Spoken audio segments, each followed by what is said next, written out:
oleh sahabat dia.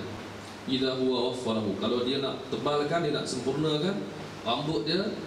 Sebab tu ada ulama yang kata kebanyakan keadaan rambut Nabi ialah sekitar cuping telinga saja. Maksud inilah yang biasa dilihat oleh sahabat. Kadang-kadang baru lebih. Itu maksudnya. Ini maksudnya. Azhar al-laun, warnanya azhar. Maksud azhar ialah putih kemerahan, bercahaya, maksudnya putih kemerahan. Wasi'al jabin, dahinya luas, dahi luas. Tu orang ada dahi luas yang cerdik, tapi dia tengok pada ilmu juga. Dia tengok pada dahi dia kan.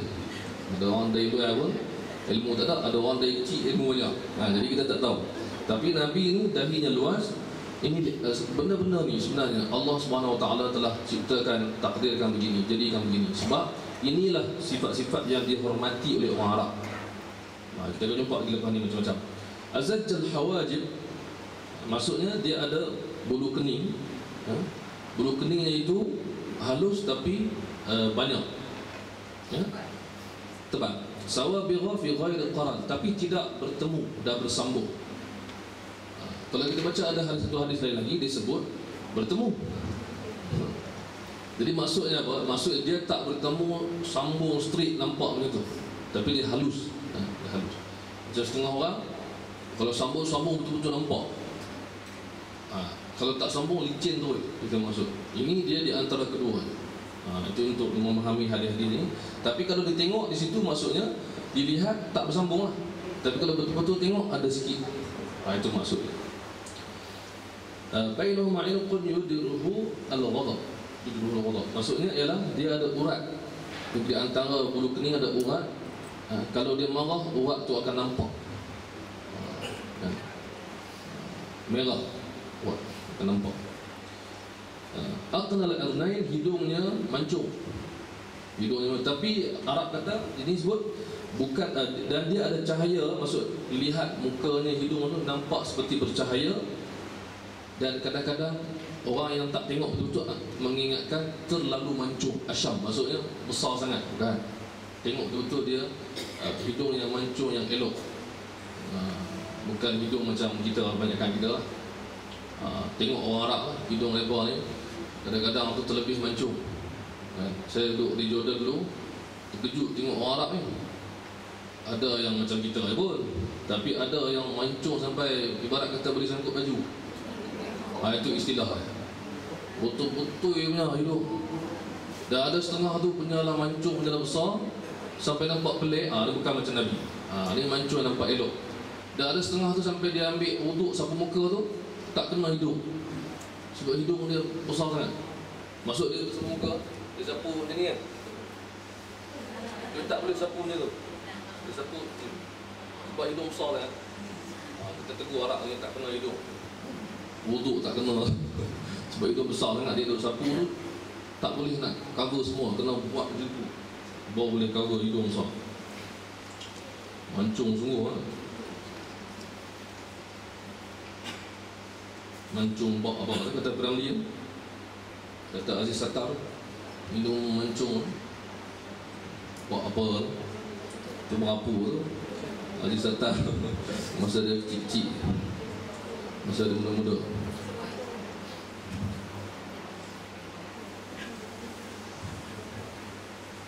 Tapi lawak dia bagus, dia tak ada lawak macam zaman sekarang. Lawak yang dia ada makna. Lawak sekarang ni lawak merapu, lawak guna kata lucah semua. Sebab tu kalau boleh tu kita jangan tengok sangatlah yang apa lawak-lawak dalam TV. Kadang-kadang lebih-lebih merapu. Kathal lihyah, janggutnya tebal. Ni masuk benda baru, iaitu janggutnya tebal. So janggut dia bukan sikit-sikit macam orang kita, tapi janggut dia memang tebal. Saya kita pun tebal juga. Ini tebal lagi. Itu maksud. Saya pun tak tahu lah macam mana nak cakap tebalnya. Tapi dalam hadis sebut kathal lihyah, masuk dari segi bahasa amat tebal.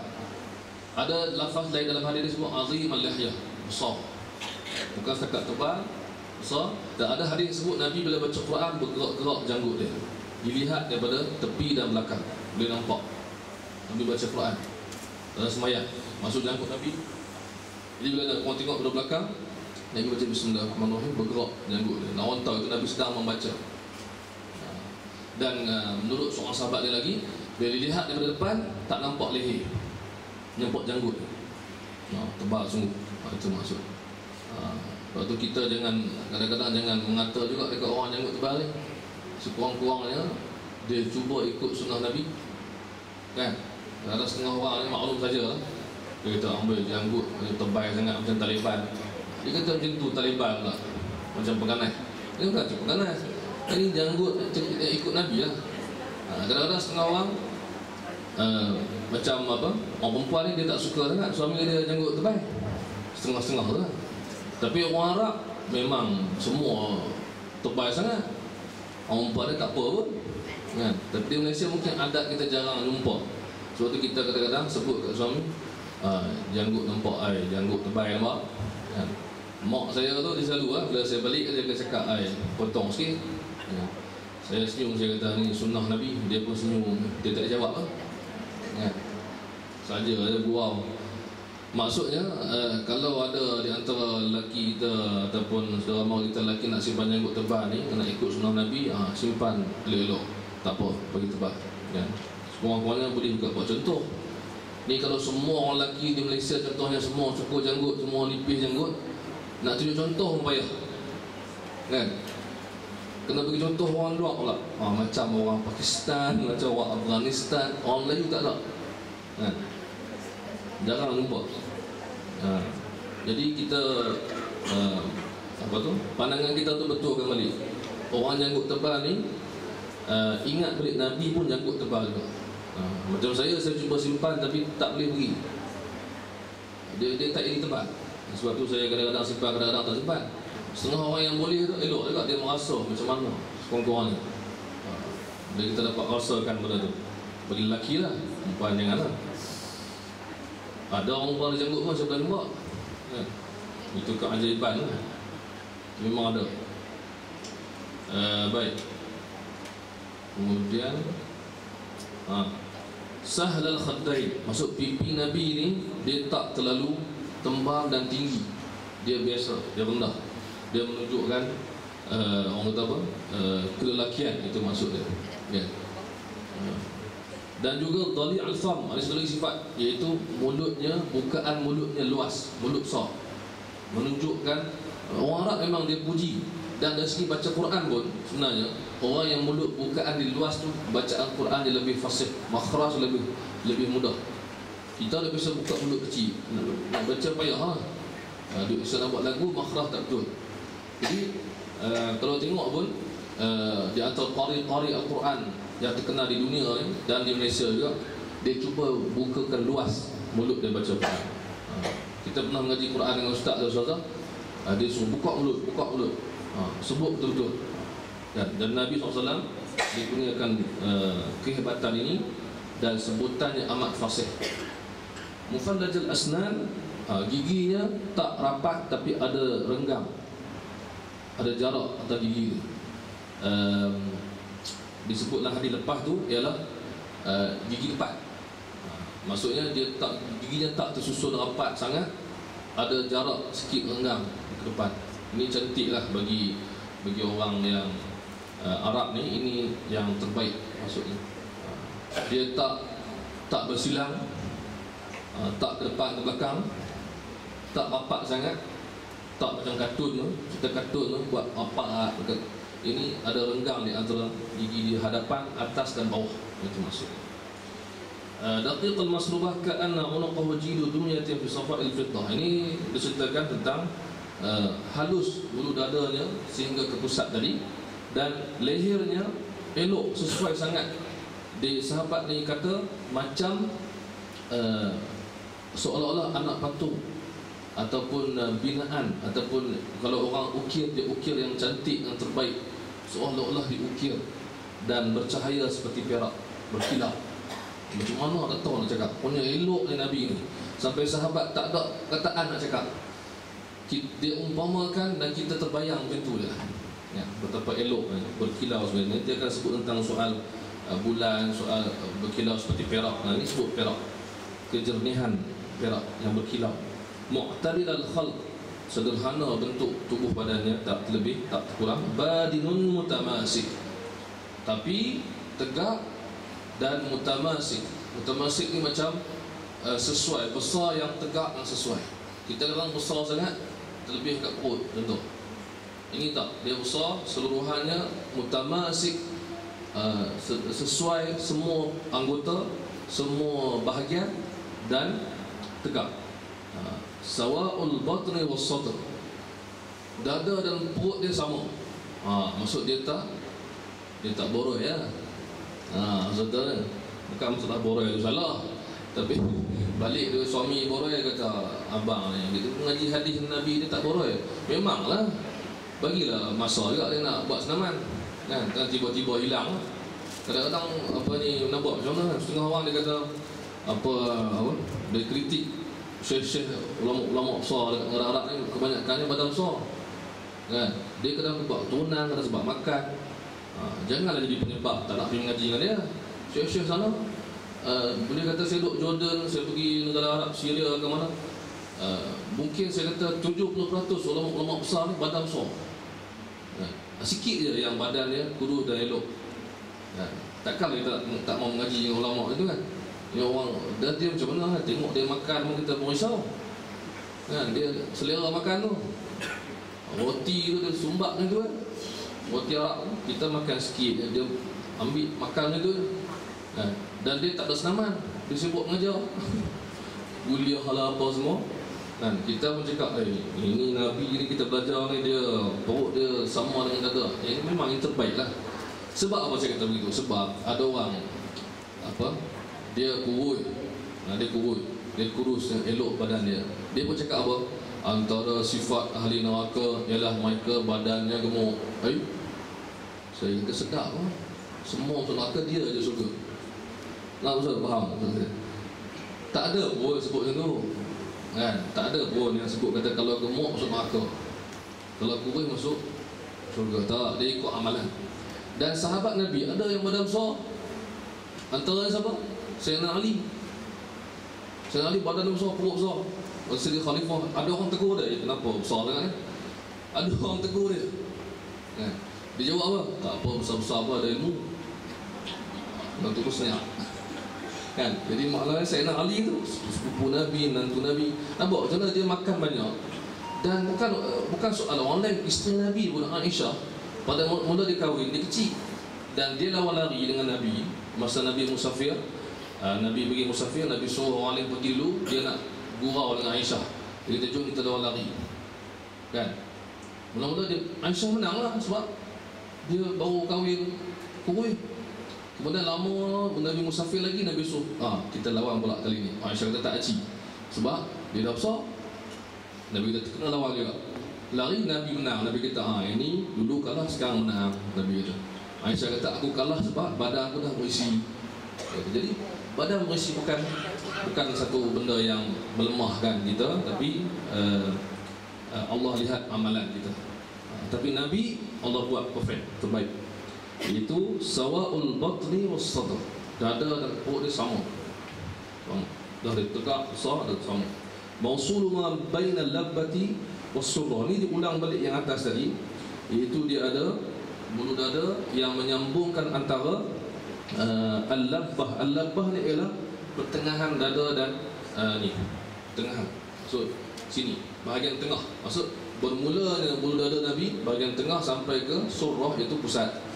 Okey, bersambung antara bahagian tengah dan pusat. Maksudnya ada bisya'ar yajri kal khat, dengan bisya'ar yajri kal khat, iaitu bulu dada itu seperti garisan lurus, seperti garis. Itu maksudnya. Ari at-tadyaini wal batni mimma siwa dari. Selain dari tengah ni tak ada bulu di bahagian depan badan ni. Tepi kiri kanan semua tak ada, lurus, tak tengah atau macam tu. Tengok apa ni detail lah, kita perinci sampai tahap ni. Ash'ar az-zira'ain wal mankibain wa a'ali asad. Tapi beberapa tempat ada bulu roma yang banyak, seperti zira'ain, lengannya dan di bahunya dan di atas ni, di atas daripada dada, di tepi, di atas. Maksudnya di tengah ni memang satu garisan saja. Di tempat lain, so Nabi ni ada bulu roma yang agak panjang, nampak. Lengannya juga panjang, dari segi tulang dia besar. Rahbar raha, tapak tangannya luas.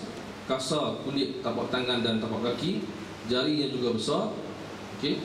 Dan kakinya, tapak kakinya, di tengah tapak kakinya itu tak mencecah tanah tu. Bila kita kan kaki kita dekat tengah tu, dekat tengah tapak kaki tu dia macam naik sikit. So Nabi ni dia naik elok, sesuai, cantik. Dan juga kakinya, tapak kakinya juga rata. Dia tak nampak bengkak dan sebagainya. Dia elok, cantik. Okey. Dan dituangkan air itu akan pergi ke tepi. Itu maksudnya. Dan idza zala qal'an yakhtu takaffiyan, sama, iaitu dia berjalan tunduk ke hadapan. Wa yamshi haunan, dalam keadaan yang rendah diri, dia berjalan dengan elok. Zari' al-mishyah, langkahannya besar. Bukan dia besarkan langkahan, tapi dia memang besar, langkahan dia memang besar. Maka jauh perjalanan dia cepat dan jauh daripada orang lain. Dia berjalan namanya hatta min sabab, seperti dia turun dari tempat yang tinggi. Ulang balik tadi. Wa idza tafata jami'an, dia pandang seluruh badannya.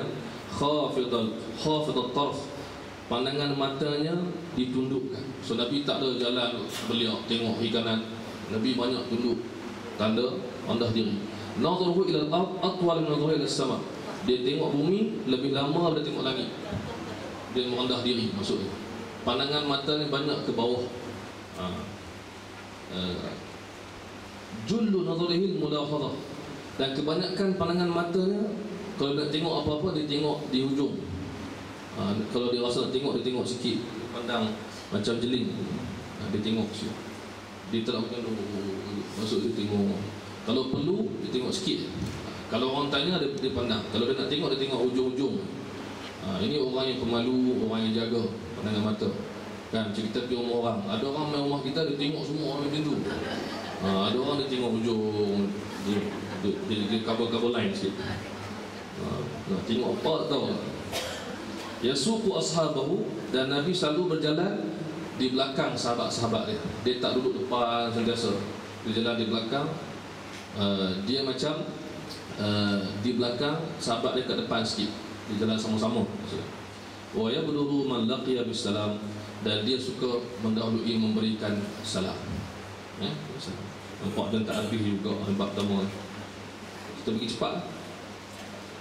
Dalam hadis ke-8, Nabi ini mulutnya luas, bukaan matanya luas, dan juga hujung tapak kakinya tidak banyak berisi.